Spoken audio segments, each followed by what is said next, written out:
Welcome to my YouTube channel. Ngayon po ay magluluto tayo ng sapin-sapin.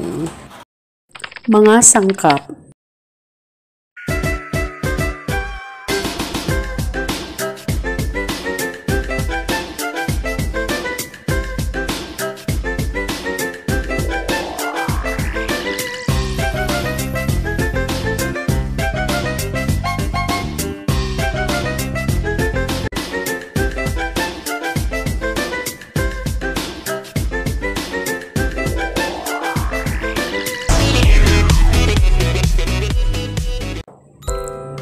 Glutinous flour, rice flour, coconut milk,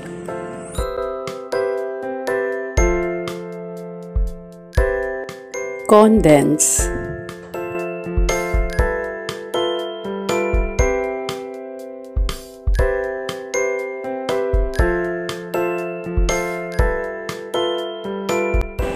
haluin ng haluin.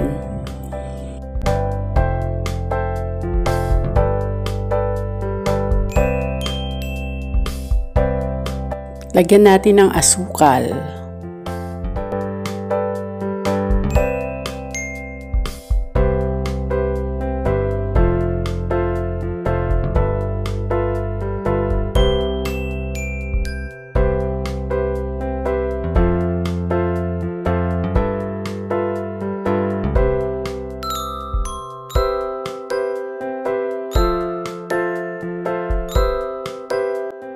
Ngayon po ay i-divide natin into 2.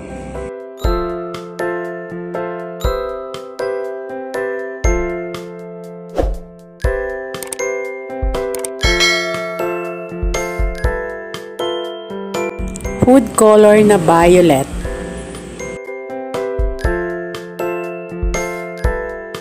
Haluin lang natin para magpantay ang kulay. Lalagay tayo ng ubi paste para mas masarap.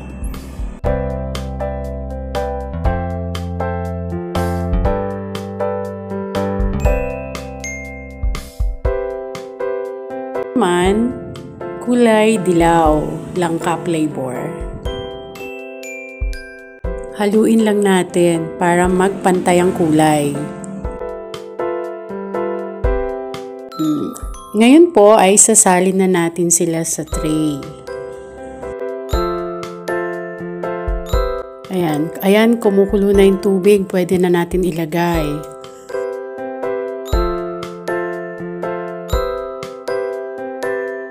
Ngayon po ay steam natin sila ng 10 to 15 minutes.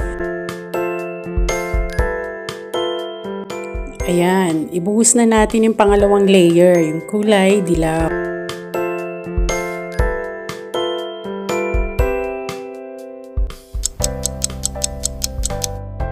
Yan, para malaman natin pagluto na, tusukin natin ng stick. Ayan, luto na, alisin na natin sa molde.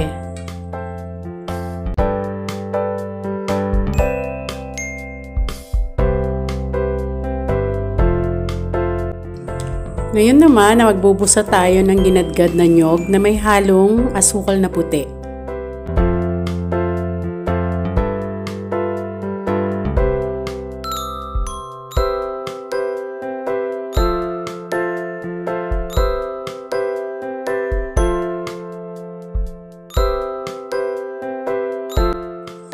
Yan, halo ng halo lang hanggang sa magkulay brown.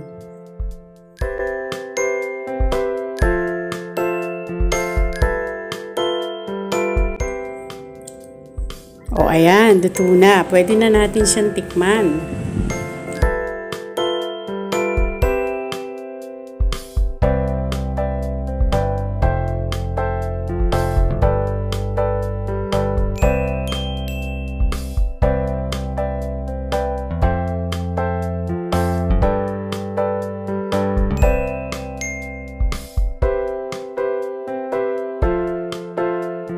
For more recipes, please subscribe to my YouTube channel. Thanks for watching.